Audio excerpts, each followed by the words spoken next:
Hi guys, welcome to week 5 of Online Comp 1. I hope everything's going okay. You are doing a good job in the forums, so just keep it up. As I said last week, this week is kind of a continuation of this past week. We're still going to be working with Food Inc. and working on a 3-part writing assignment to go with it.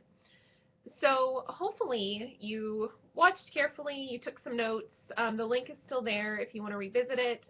It will help you very much to fill out that worksheet with the ethos, pathos, logos appeal um, to do this coming writing assignment. So pause this video right now or go back to the class and open up the assignments. I encourage you to open up the Word document and print it for this assignment just because it is in a few different parts and it would be helpful to have that as a resource. And then read over it and then come back to the video so you kind of know what I'm talking about. We're going to look, and I asked you to look at Food Inc. like a text. And when we think about composition, it's not just reading nonfiction essays. We can analyze advertisements, films, commercials, speeches. Composition is all around us. Argument is all around us. And I think sometimes it's nice to um, very visually see how an argument is presented to us and how the rhetorical appeals are presented to appeal to viewers or readers. And Food Inc. is a really good example of that. It has some pretty clear examples of rhetorical appeals. The first thing I would like for you to do with your experience watching the film is to answer a few reflection prompts. When we write reflections, which is a great deal of what you're doing in your journal, and you're asked to write reflectively frequently in academic writing, it's first-person point of view. You can say, I think, or in my opinion. It's very much just kind of thinking through something. Not a lot of research, not a lot of kind of critical analysis, just thinking out loud and responding to something in a thoughtful way. So take those few prompts that I've given you and write about a paragraph each. And for the purpose of this assignment, I would like for you to do all of these things in one Word document. So just give good headings and make sure it's clear what you're doing. The next step I'd like for you to take with the text is writing a summary of it. And with your quiz last week, I would like for you to build off what you did and make it just a little bit more formal. So I'll be grading those in the next 24 hours or so. I'm saying this at noon on Wednesday. So build off what you did in that quiz. Just kind of make it formal.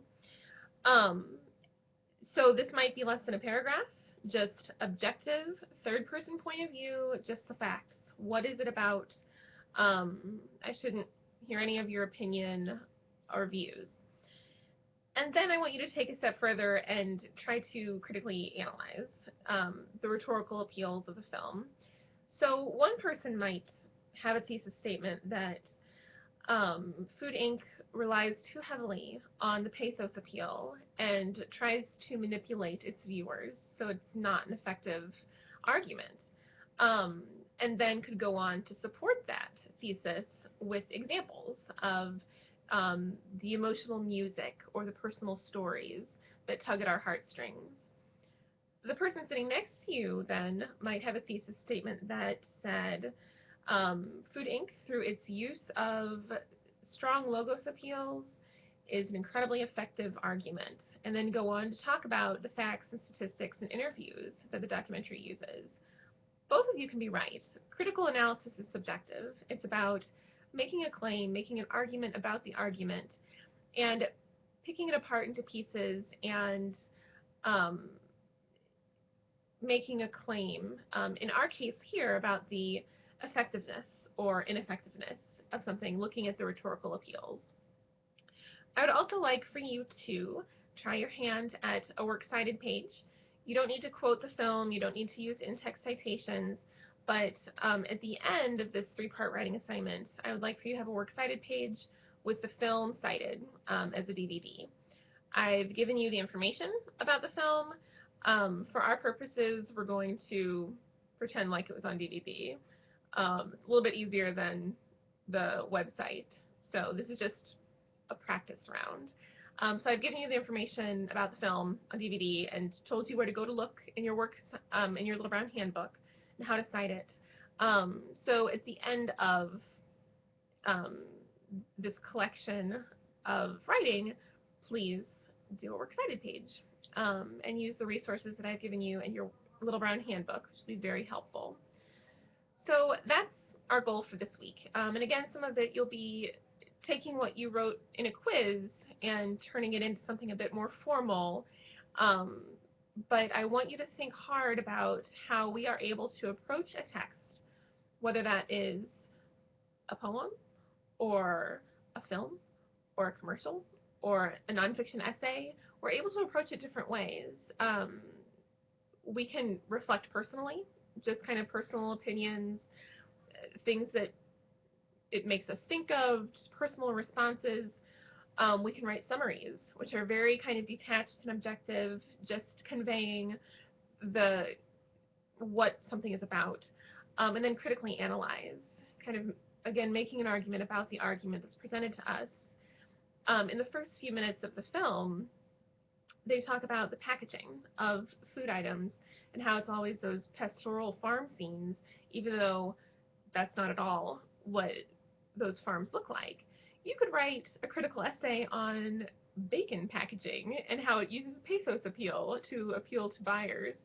So there are so many things we can do with critical analysis, and that will be really the focus in higher education in the writing that you do. You'll be asked to go beneath the surface and really dig deep and find examples and critique things, show why they're effective or why they're not effective. So that's what we're practicing here. So when we write reflectively, it's very much kind of on the surface, personal responses, a summary, again, just what's there, just the facts.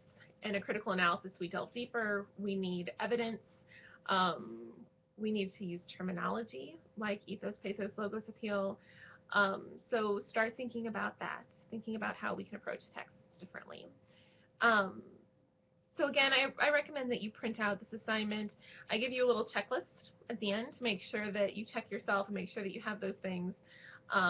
In the summary and analysis, those carry the higher weight in this writing assignment. The reflection is just to get you thinking. So look over those carefully. Please email me if you have any questions. I know that last week and this week are kind of weird because of the snow days and, you know, continuing this assignment that you started last week. But just keep working hard. And your quizzes aren't due yet. So I said that I would grade them, not the ones from this week. I have another quiz that I need to grade, but your summary and analysis quizzes that you did over Food Inc., when they're due on Friday, I'll pretty quickly turn around and grade those so you can use those as kind of, again, a first draft of this larger writing assignment that's due next Wednesday. So sorry about that. Email me, let me know if you have any questions, and we will talk soon. Have a good one.